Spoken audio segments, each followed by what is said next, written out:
Hello friends, एक बार पुनः स्वागत है आपका आपके अपने यूट्यूब चैनल एकेडमिक IQ पे, जहां आप पढ़ते हैं मैथ बिल्कुल ही आसान तरीके से।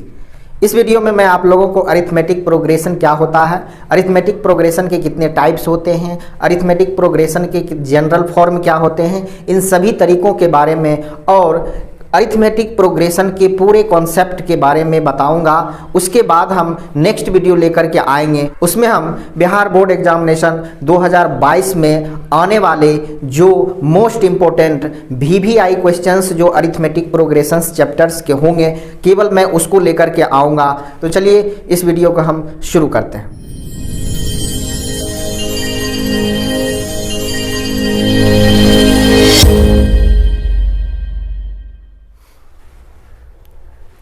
तो चलिए देखते हैं अरिथमेटिक प्रोग्रेशन का क्या डेफिनेशन होता है, अरिथमेटिक प्रोग्रेशन किसे कहते हैं। ठीक है, अरिथमेटिक प्रोग्रेशन या AP संख्याओं की एक ऐसी सूची या एक ऐसी लिस्ट होती है जिसके प्रत्येक पद अर्थात प्रत्येक टर्म, ठीक है, पहले पद के अतिरिक्त अपने पद में एक निश्चित संख्या जोड़ने पर प्राप्त होती है। कहने का मतलब ये है कि अरिथमेटिक प्रोग्रेशन संख्याओं की एक ऐसी सूची होती है, एक ऐसी लिस्ट होती है जिसमें हर एक अगला पद जो होता है वो पिछले पद में एक निश्चित संख्या को जोड़ देने से प्राप्त होती है। जैसे हम कुछ एग्जाम्पल्स यहाँ लिखे हैं, आपको एग्जाम्पल्स के थ्रू समझाते हैं। आप यहाँ देख रहे हैं कि दूसरा पद जो है पहले पद में एक जोड़ने से प्राप्त होता है, तीसरा पद जो है वो दूसरे पद में एक जोड़ने से प्राप्त होता है, तो और चौथा पद जो है वो तीसरे पद में एक जोड़ने से प्राप्त होता है। हर बार हम क्या करते हैं कि पिछले पद में एक निश्चित संख्या जोड़ देते हैं तो हमें नेक्स्ट वाली जो संख्या है,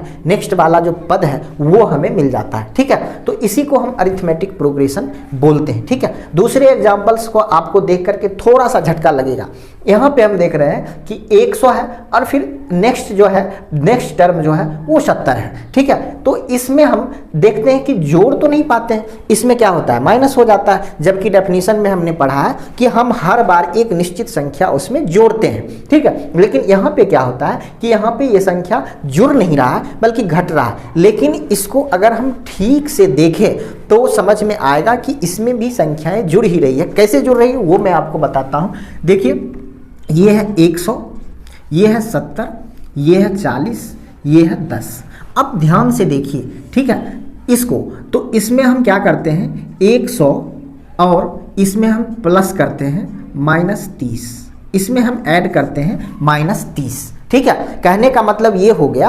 अब नेक्स्ट भी देख लीजिए कि इसमें हम ऐड करते हैं, इसमें है 70 और प्लस फिर -30 और इसमें भी हम ऐड करते हैं 40 प्लस -30। ध्यान से देखिए कि अगर हम इसको -30 इसमें ऐड करेंगे तो प्लस माइनस माइनस हो जाएगा और 100 में से -30 होगा 70 हो जाएगा। 70 है, ये प्लस माइनस माइनस 70 में से 30 चला जाएगा 40, 40 है प्लस माइनस माइनस 30, 40 में से 30 चला जाएगा तो 10 हो जाएगा। यानी कि आप देख रहे हैं कि हर बार हम जोड़ ही रहे हैं, लेकिन कहने का मतलब ये है कि हम हमेशा पॉजिटिव संख्याओं को ही जोड़ेंगे ऐसा निश्चित नहीं है। हम कभी नेगेटिव संख्याओं को भी जोड़ सकते हैं, कभी पॉजिटिव संख्याओं को भी जोड़ सकते हैं। जैसे कि एग्जाम्पल 1 में हमने देखा कि 1 1 1 1 जुड़ता चला जाता है, लेकिन दूसरे में -30 -30 जुड़ता जा रहा है। इसका मतलब है कि हम जो संख्या कह रहे हैं कि एक निश्चित संख्या जोड़ते हैं और हमें नेक्स्ट संख्या, नेक्स्ट पद या नेक्स्ट टर्म मिल जाता है, वह नेगेटिव हो सकता है, पॉजिटिव हो सकता है, दोनों प्रकार की संख्याएं हो सकती है, वह निश्चित संख्या। ठीक है, अब एक चीज और है, जो निश्चित संख्या इसमें हर बार जुड़ रही है। जैसे कि एग्जाम्पल 1 में आपने देखा कि 1 1 जुड़ रहा था, एग्जाम्पल 2 में आप देख रहे हैं कि -30 जुड़ रहा है। ठीक है, अब एग्जाम्पल 3 में आप देखिए तो इसमें क्या होता है। एग्जाम्पल 3 है -3 -2 -1 और 0। इसमें देखिए कि क्या होता है, इसमें जो है -3 है, +1 कर देंगे हम तो क्या हो जाएगा कि -3 में अगर हम 1 को ऐड करेंगे तो हमें -2 मिल जाएगा। ठीक इसी तरह से अगर हम -2 में हम +1 करेंगे तो हमें -1 मिल जाएगा और इसमें भी -1 में +1 करेंगे तो हमें 0 मिल जाएगा। इसका मतलब ये है कि हर बार इसमें +1 ऐड हो रहा है। ठीक है, उसी तरह अगर हम एग्जाम्पल 4 में देखते हैं तो यहाँ पे हमें 3 है 3 है और ऐसे ही, ठीक है। तो यहाँ पे क्या होता है, यहाँ पे देखिए, यहाँ पे हर बार 3 में हम 0 ऐड करते हैं, 3 में हम 0 ऐड करते हैं, ठीक है। तो यहाँ पे 0 जुड़ रहा है। कहने का मतलब इस एग्जाम्पल्स में आप देख रहे हैं कि -30 -30 -30 जुड़ रहा है। इसमें देख रहे हैं कि 1 1 1 प्लस वाला, इसमें 0 0 0 0 जुड़ रहा है, ठीक है। तो जो निश्चित संख्या हम ऐड करते हैं वह नेगेटिव भी हो सकता है जैसे -30, पॉजिटिव भी हो सकता है जैसे +1 और 0 भी हो सकता है, ठीक है। तीनों चीज़ें हो सकती है। तो हर बार जो निश्चित संख्या इसमें जुड़ती है, ठीक है, उस निश्चित संख्या को ही हम कॉमन डिफरेंसेज बोलते हैं। कॉमन डिफरेंस बोलते हैं। इसको हम हिंदी में सार्व अंतर कहते हैं। सार्व अंतर कहते हैं। जो निश्चित संख्या इसमें जोड़ी जाती है, इसी निश्चित संख्या को हम कॉमन डिफरेंस या सार्व अंतर कहते हैं, जो कि आप देख रहे हैं, ठीक है। तो जो ये निश्चित संख्या जुड़ती जाती है हर बार, तो ये सार्व अंतर कहलाता है। और सार्व अंतर या फिर कॉमन डिफरेंस जो होता है वो निगेटिव, पॉजिटिव या 0 तीनों में से कुछ भी हो सकता है, ठीक है। अब देखिए, हर बार जो एग्जाम्पल्स में जो फर्स्ट टर्म होते हैं उसी को हम पहला पद कहते हैं। और एपी का जनरल फॉर्म जो होता है वो ये होता है। पहला टर्म ये देख रहे हैं आप ध्यान से देखिए इसे, ये ए है, ये a+d है, ये a+2d है, ये a+3d है। मतलब है कि ए है, ये फर्स्ट टर्म है। सेकेंड टर्म हमें निकालने के लिए ए में हम डी को जोड़ते हैं। डी मतलब कॉमन डिफरेंस, मतलब वही सार्व अंतर। सेकेंड टर्म हमें इस तरह से मिलता है। थर्ड टर्म हमें चाहिए, तो थर्ड टर्म में हम क्या करते हैं, जो फर्स्ट टर्म है वो और जो कॉमन डिफरेंस है उसका डबल हम जोड़ते हैं। और सेकेंड उसके बाद का जो नेक्स्ट टर्म होता है उसमें हम फर्स्ट टर्म में उसका 3 गुना जोड़ते हैं, डी का 3 गुना जोड़ते हैं। एक एग्जाम्पल और आप देखिए, एक एग्जाम्पल है, आप यहाँ पे देखिए कि 350 है, उसके बाद ये 400 है, उसके बाद ये 450 है, उसके बाद ये 500 है, और इस तरह से ये बढ़ते चला जाता है। आप इसमें देखिए कि यहाँ पे आप देखिएगा तो यहाँ पे आपको मिलेगा 350 में 50 ऐड हो रहे हैं। उसके बाद नेक्स्ट देखिए तो यहाँ पे आप देखिएगा कि 350 में 2 बार 50 ऐड हो रहा है। उसके बाद आप देखिएगा यहाँ पे तो 350 में 3 बार 50 ऐड हो रहा है, और इस तरह से ये बढ़ते जाएगा, ठीक है। तो इसको हम क्या लिख सकते हैं, इसको हम लिख सकते हैं कि ये फर्स्ट टर्म है, ये इस अरिथमेटिक प्रोग्रेशन का फर्स्ट टर्म है जिसको हम ए से सूचित करते हैं। फर्स्ट टर्म को हम ए से सूचित करते हैं, तो इसको हम ए लिखेंगे।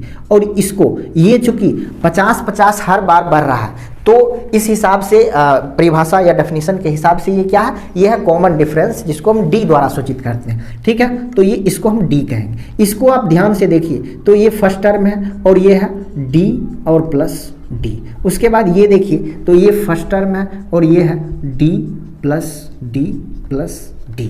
इसको हम क्या लिख सकते हैं, इसको लिख सकते हैं ए प्लस डी, तो इसको हम लिख सकते हैं ए प्लस 2d, इसको हम लिख सकते हैं ए प्लस 3d, और जो आने वाली संख्या होगी वो हो जाएगा a प्लस 4d, और इस तरह से आगे बढ़ते चला जाएगा, ठीक है। आप देख रहे हैं तो ये रूप हमें मिलता है a plus D, a plus 2d, a plus 3d, और इसी रूप को हम कहते हैं AP का जनरल फॉर्म या व्यापक रूप, ठीक है। अरिथमेटिक का ये जनरल फॉर्म कहलाता है, अरिथमेटिक का ये व्यापक रूप कहलाता है, ठीक है।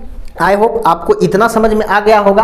अब देखिए, आप इस एग्जाम्पल्स को ध्यान से देखिए तो आपको इसमें 2 चीज़ देखने को मिलेगा। एग्जाम्पल्स 1 से लेकर के 5 तक आप देख रहे हैं कि ये एक ऐसा अरिथमेटिक प्रोग्रेशन है जिसमें कि कोई अंतिम पद नहीं दिया हुआ है। लेकिन आप एग्जाम्पल नंबर 6 और 7 देखिए तो इसमें हमें अंतिम पद दिया हुआ, इसमें 157 और इसमें 50, ठीक है। तो इस तरह से जो अरिथमेटिक प्रोग्रेशन होते हैं वो 2 टाइप्स के होते हैं, ठीक है। एक में हमें अंतिम पद नहीं दिया होता है, जिसको हम इनफिनाइट अरिथमेटिक प्रोग्रेशन कहते हैं। तो उस हिसाब से ये इनफिनाइट अरिथमेटिक प्रोग्रेशन अर्थात एपी है, और जिसमें अंतिम पद दिया हुआ है उसको हम फिनाइट अरिथमेटिक प्रोग्रेशन कहते हैं, ठीक है। फिनाइट अरिथमेटिक प्रोग्रेशन बोलते हैं। ये दो तरह के अरिथमेटिक प्रोग्रेशन होते हैं। यहाँ तक आप लोगों को समझ में आ गया होगा कि अरिथमेटिक प्रोग्रेशन क्या होता है, अरिथमेटिक प्रोग्रेशन के कितने टाइप्स होते हैं, अरिथमेटिक प्रोग्रेशन का पहला पद क्या होता है, कॉमन डिफरेंस क्या होता है। उसके बाद आप लोगों ने इसके जनरल फॉर्म जो होते हैं अरिथमेटिक प्रोग्रेशन के वो क्या होते हैं। ये सारी चीज़ें मैंने आप लोगों को इस वीडियो में बताया। अब हम नेक्स्ट वीडियो लेकर के आएंगे। उस वीडियो में मैं जो बिहार बोर्ड एग्जामिनेशन 2022 में अरिथमेटिक प्रोग्रेशन से पूछे जाने वाले जो सबसे इम्पोर्टेंट क्वेश्चन होगा, वीवीआई क्वेश्चन होगा, उसको मैं करवाऊंगा। उसको आप कीजिएगा जिससे आपका कोई भी क्वेश्चन छूट नहीं पाएगा अरिथमेटिक प्रोग्रेशन से। ठीक है, तो चलिए मिलते हैं नेक्स्ट वीडियो में। अगर आप लोगों ने चैनल सब्सक्राइब नहीं किया है तो चैनल सब्सक्राइब कर लीजिए और बेल आइकन को भी प्रेस कर लीजिए। मैं इसी तरह से एक वीडियो आप लोगों के लिए लाता रहूँगा। मिलते हैं नेक्स्ट वीडियो में, तब तक के लिए थैंक यू।